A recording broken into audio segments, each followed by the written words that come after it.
Hello and welcome to Talk Truth. My name is Corey Huntsberger. I've got my father, Alan Huntsberger, in the studio. We're going to start off with our foundational verse because we love it. It says, "The earth and everything in it, the world and its inhabitants belong to the Lord.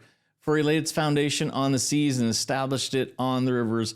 Psalm 24, 1 and 2. God is in control. He created the world and everything in it. We are his creation, and he is ultimately in control, right, Dad? Absolutely. You know, it reminds me of so many verses. Right now I'm reading through Jeremiah. And in Jeremiah chapter 15, verse 19, it says, "Therefore, this is what the Lord says. If you return, I will restore you. You will stand in my presence. And if you speak noble words rather than worthless words, you will be my spokesmen. It is they who must return to you. You must not return to them. Then I will make you a fortified wall of bronze to this people. They will fight against you, but will not overcome you. For I am with you to save you and deliver you. This is the Lord's declaration. I will deliver you from the power of evil people and redeem you from the control of the worthless." Wow. If that doesn't give you hope and joy right now, I don't know what does. I know. I mean, this is not something that we're, struggling with here in Canada. This is not something that God is like, "Oh my goodness, I didn't know anything about this. I'm caught by surprise." It's like, are you kidding me? This is old as man, and the earth is. I mean, this is thousands and thousands of years. Man doing the same thing, man trying to go his own way, man trying to ignore God. And when we start doing that, we run up against the evil one, and then we start going into bondage, and we realize, no, we don't want to be in bondage. Well, okay, come back to God. I'm here. I love you. I have a plan. Say, "I'm sorry," and say, not... "God, please, I'm going to do what you want me to do." And, one of the things, that, and I've said this before on another program, is that God has shown me is, we have so much quoted from 2 Chronicles chapter 7. And 2 Chronicles chapter 7, we missed the point. We missed the point absolutely completely, because it says, "Then the Lord appeared to Solomon at night and said to him, I have heard your prayer and have chosen this place for myself as a temple of sacrifice. If I close the sky so there is no rain, or if I command the grasshopper to consume the land, or if I send pestilence on my people, and my people who are called by my name humble themselves, pray and seek my face and turn from their evil ways, then, and only then, I will hear from heaven, forgive their sin, and heal their land. My eyes will now be open and my ears attentive to prayer from this place." That's what God is saying from the temple. My eyes will now be open and my ears attentive to the prayer from this place. And he goes on to say, "As for you," talking to Solomon, "if you walk before me as your father David did, do everything I have commanded you, and if you keep my statutes and ordinances, I will establish your royal throne as I promised your father David.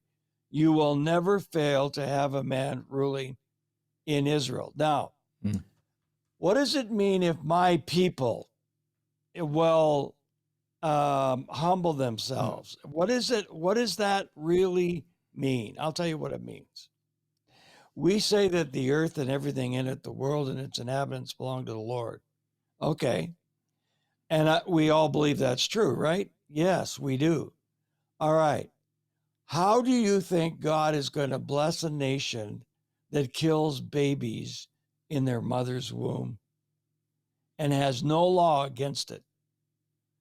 Us and North Korea, no law against it. I'm going to pound this pulpit for a long time until every believer that calls himself a believer in this country says to their politicians and leaders, if you aren't prepared to protect the baby in a mother's womb, you do not have my vote. Period. Mm. I don't care who you are. I don't care what party you represent. If you don't protect the baby in a mother's womb, you don't have my vote. We have got to humble ourselves. We have got to change. I've got to change. This is the last election I will vote for a person in any party who does not stand up to protect the baby in a mother's womb. And I'll stick to that until my dying day. That's what it means if my people will humble themselves and turn from their wicked ways. Yeah. We can't have our hospitals killing babies in mothers' wombs and expect God to bless this nation. It ain't going to happen. And for us to turn back to God, the only way this is going to happen is if we change. And that change doesn't begin with our leaders of our political parties. That change starts with you and me, Yeah. with the people. Yeah, agreed. Let's go on to our guest. I'm excited to have him on. He's been here before, and I'm so grateful that he chooses to come on this show and have the conversation. It's Grant Abraham. He's the leader of the United Party of Canada. Grant, welcome back to the show, my friend.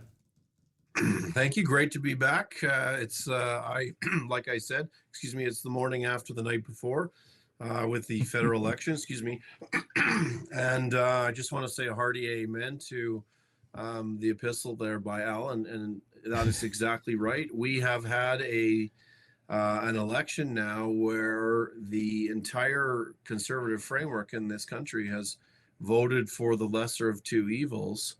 And that doesn't really fall in alignment. We're in a battle of values. This is a battle of good and evil in this country, and it doesn't look like doing the same thing that we've done for the last 40 years, because the finest conservative logic actually of the last 80 years have led us to this place.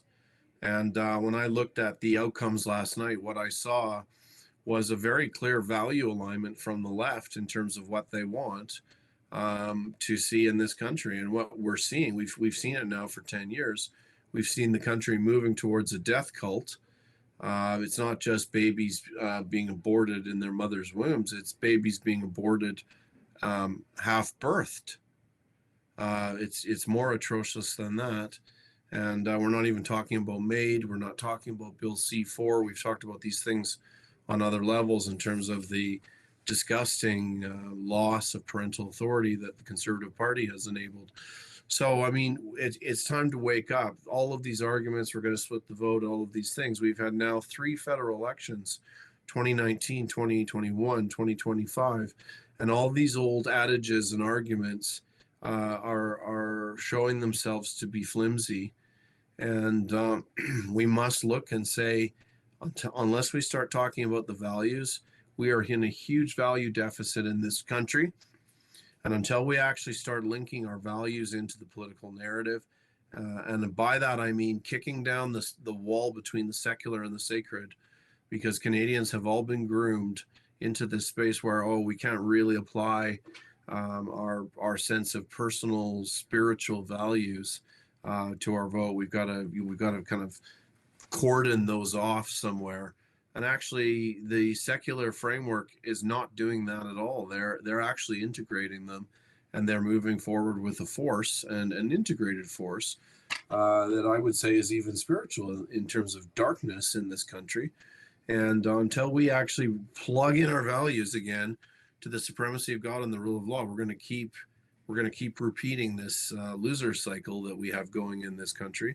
And now the context that we're in Canada is a geopolitical one, because Mark Carney is here to conclude a post-national UN-controlled agenda over this country. This is a sale of the Canadian people and our dreams. And this conversation is not happening within the Conservative Party, that is actually betraying the Canadian people, because they're acting like a camouflage for what the Liberals are doing. And a lot of the Conservative people in Canada last night showed us that they're not seeing the deeper war that is going on. And the truth is here that we have a false hope in a blue wall that is crumbling, and it's leading to our demise as a nation.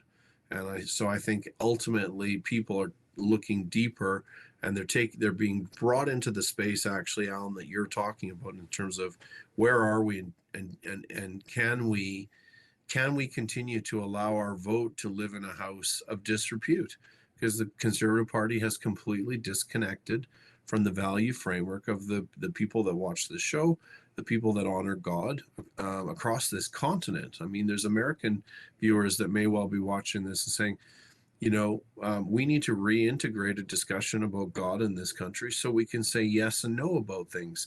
And that's the biggest problem that we have right now. That is the molecular problem in this nation, is we have allowed our culture, values, and traditions, Judeo-Christian values, to be unplugged from our constitutional framework of the supremacy of God and the rule of law. And as soon as we do that, plug it back in, we can start having the conversations again about what this nation's supposed to be doing and what it's actually about and what the people want. And I will ask Canadians rhetorically, and in this election, I'll say, are we more free now, 15 years after we've left our understanding of the supremacy of God and the rule of law, or are we less free? And we've moved into immensely more tyranny as we've moved away from that integration of our values plugged in to the supremacy of God. 20 years ago, we had a much clearer and cleaner understanding of true freedom in this country, or at least the mirage of it. Now we're seeing viscerally what is coming, and there is a storm coming, and this flimsy value deficit that is being held out to Canadians by the Conservative Party of Canada will be our demise unless we look deeper and see that we've got to engage this on a value framework and get back to an understanding of the supremacy of God as the God of this nation, really, and our values, whether you choose to have faith or not. And so I often will say, I'm invoking the name of God again over this nation, because God wants a righteous standard raised up in this country. And Right. that's where Alan, your comments there about issues of life are so closely integrated into that righteous standard, because I think that what we're allowing to happen, I think in 2023, there were over 95,000 abortions in this country. And it's not about, the discussion on the street for me is not about stopping abortion. It's about valuing life and putting policies in place so that single moms have the support to actually have the babies. So we've advanced a policy where there will be tax-free status up to $100,000 for a single mom who has her baby until she's 30. So if a young woman finds herself pregnant and in a position where she thinks, I can't afford to have this baby, we're advancing policies that are validating and valuing life so that there'll be that inherent support financially to do it. If there's two, that status goes up to $125,000 tax-free a year until they're 40, and after with 3 children, for life, up to $150,000. So that we've got to put a financial value on life. We've got to stop calling our healthcare service something that you can go to do birth control in and kill human life. And so we need to stop paying for abortions in public health care. We need to stop sending hundreds of millions of dollars overseas to try and convert other nations into the death cult. And we have to support and value women and the nuclear family. To celebrate and build families, right? That's where we got to go. These are value conversations. Here's where I've noticed over the last couple of years, particularly as we have done this program. I've never been involved in a program that, we start our program by saying the earth and everything in it, the world and its inhabitants belong to the Lord. So we are obviously making a statement that's true. God created this universe and God planned this universe before he even created it. Even Jesus and all the details about Jesus was made in detail before the foundation of the world.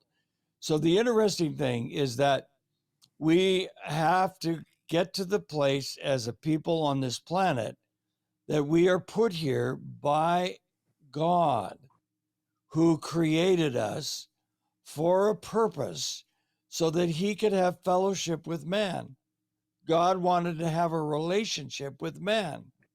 And so he created us and he gave us the earth to rule over it so that it would prosper and we would have food and we would have clothing and all of these things as we worship God. But in the midst of all that, he gave us a choice. He did not mandate it. He did not make us robots. He made us people where we can either choose him and have all that, or we can not choose him and follow the enemy, the devil, and have basically the opposite. So we have a choice. And he's allowing us to play out this choice. Now Canada's come very close to coming to the end of anything good. And that's pretty sad when you look at it from a nation right across the board.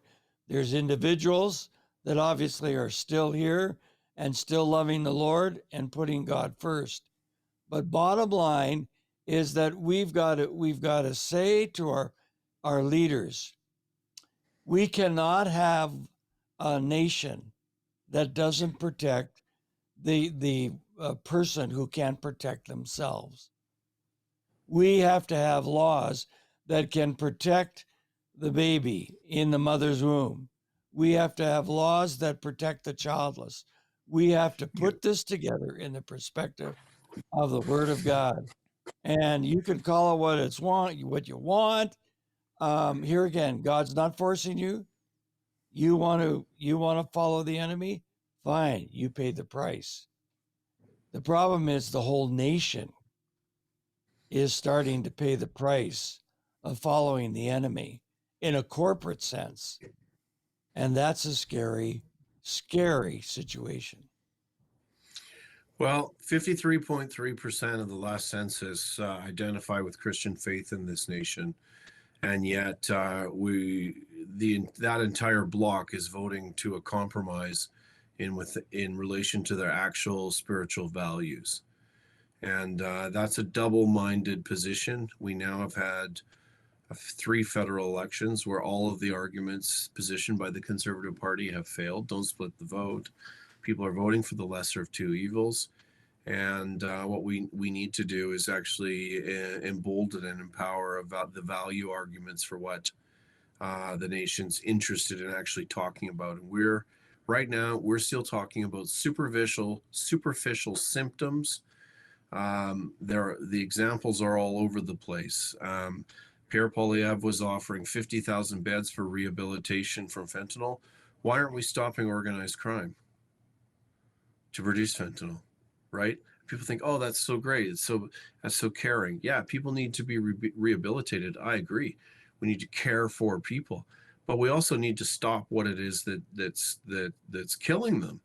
And this tariff position that Canada is in, we have to look. Canadians must look, and all of the people that are Christians that will watch this show and say, you probably just voted for a conservative MP who represents a conservative party in this country, who chose to defend organized crime in that discussion with the Americans, rather than actually protect Canadians from having to pay more or protect Canadian businesses from shrinking as a result of tariffs. Our leadership, liberal and conservative, made a decision to try and go to an economic war with the US because we wouldn't clean up human trafficking, child trafficking, and worse, and fentanyl production. And we actually went into a tariff war to punish Canadians, Canadian taxpayers, and shrink Canadian businesses. Well, that's an issue. When are we going to have a conversation about the fact that we have had our Canadian people pounded by cavalry in Ottawa with unmarked policemen because they were peacefully protesting a disgusting overreach by the government in terms of breaches of our Constitution and our Charter of Rights and Freedoms. And yet we have Palestinians marching around in this country, burning our flags and asking for and declaring the destruction of the nation. But we're afraid to deal with that. The best thing that the Conservative Party can do is say, well, we're opposed to anti-Semitism. When are we going to have the conversation and ask the question, what's the compatibility between Canadian culture, values, and traditions with militant Islam? And unless we actually replug our value framework back in to an understanding of the supremacy of God, we're going to say yes to everything. And that's why the country's going down the toilet right now, and everyone's freaking out. So if we're going to keep doing the same stupid thing that we do in the last 3 elections, that's the thing about God. I think he allows us to make stupid decisions and live with the consequences. And I think that in so many ways, at a deeper level, that's why I'm here building an offering for the Canadian people to say there is a standard in this country that's prepared to integrate the value framework and connect with what God's purpose is for this nation, for people to be free, without tyranny, to be able to prosper, to be able to be secure, to be able to build a future for their children and pass their wealth to it without the government moving to a collective understanding of ownership. Agenda 2030, the UN post-nationalist agenda, is a Trojan horse for communism. And the Conservative Party is repeatedly not confronting that, and we better start to see where the real battle lines are in our nation and stand up for them, or we are going to lose the country. And I think I suppose some people resign themselves to becoming the 51st state. And as much as I love Americans and America, Canada has a prophetic destiny to fulfill in this nation, and we need to rally to that because there's a purpose for our country. And it's God that sets the nations in place, not the globalists. And we need to find these battle lines and recognize that we're in a war here of good and evil and light and darkness. Grant, we got 2 minutes left. I just wanted to, where do you go from here? What's happening in your world? What are you seeing? Are you Alan and I have said, weeks ago, months ago, Canada probably has to, unfortunately, experience a little more pain before they wake up. Mm-hmm. Some people got to be hit in the head with a 2x4. Some people got to be hit by a train. Looks like Canada's going to get hit by a train before they wake up. What's happening with you? What is your plan for the future? Going to continue this. I believe Canada needs to be reforged. I think it can be. I think that the Alberta sovereignty movement now is going to explode. Because I think that there's going to be a bunch of kind of head-to-head confrontations going on. You're going to see Mark Carney advance this post-national agenda. And I think that's something that President Trump would see as a deep state, globalist, New World Order agenda. Of course, that's going to be a confrontation ideologically. And I think we're going to see the same thing within Canada, because the deep state, post-national agenda does not want a free Alberta. And this is going to begin now to put tremendous pressure on Premier Smith. And we'll have to see what her resiliency factor is in terms of the value framework to actually resist this, because there is a huge sea swell of now, the words get used in Alberta kind of interchangeably. I'm quite particular of the ones that I use, but there's words like separation, independence, and sovereignty. What I'm talking about is sovereignty being defined in Alberta as a birthplace for a new Canada. It's a beachhead for freedom for all Canadians first, starting in Alberta.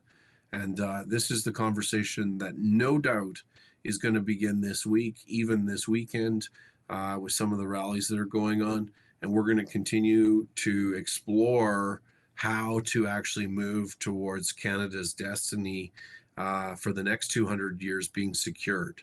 And that's what's really going on. So my prediction is that the minority Liberal government, it's a very wobbly kind of scenario there with Mark Carney, and it won't surprise me at all if we end up with another federal election within 6 months. So, in a sense, this is just a new runway for the next confrontation on these issues, because it is. Make no mistake, the intention here is to deconstruct the value framework that we identify with and that built this country. And if you don't want that to happen, you've got to start looking at things differently and put on the glasses that allow you to see what the post-national agenda is, which Justin Trudeau has been telling us since 2018. Canada will be the first post-nation state. COVID has provided us with an opportunity for a reset. And we've had rampant foreign interference without ever it being disclosed to Canadians what it is by either the Liberals or the Conservatives.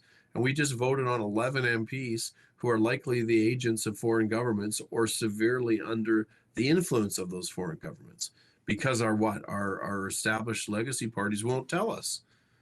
We've got to do something differently. And so this is a circle back to, God rewards the fearful with the lack of courage and a position in a nation that they're not going to like. And that's where Canada's drifting, unless we actually stand up and galvanize responses based on values. Yeah. Well, we appreciate you, Grant. Thank you so much for being on the show. We really appreciate you, and we'll definitely have you back. Thank you very much for letting me be here. We're giving away a free booklet called The Living Stone, A Journey of Transformation. It's yours absolutely free. You can get it by going to our website, gotalktruth.com, click on resources, request it that way. We'll send it to you in the mail. Super important, Dad, that people get this booklet, because why? Because you got to have a personal relationship with Jesus Christ. Otherwise, you don't know who to listen to. I mean, you somebody says, "Hey, listen to me, listen to me, listen to me." It's like, no. Listen to the Lord. And get into that personal relationship with the Lord, then you at least will stand on solid ground. If you want to help support our mission, keep this truth on the air, we are viewer supported. We don't take governmental funds or private funds. You can go to our website, gotalktruth.com, click on donate, give that way. Many different ways you can give digitally. If you'd like to do it through the mail, you can. You can make your check payable to Heritage Christian Ministries Association and send it to 246 Stewart Green Southwest, Suite 3260, Calgary, Alberta, T3H 3C8. All your gifts are tax deductible. And if you need prayer, we have a toll-free line you can call for prayer, 1-800-915-0056. All right, Dad, we're out of time. We'll see you guys later. Love you.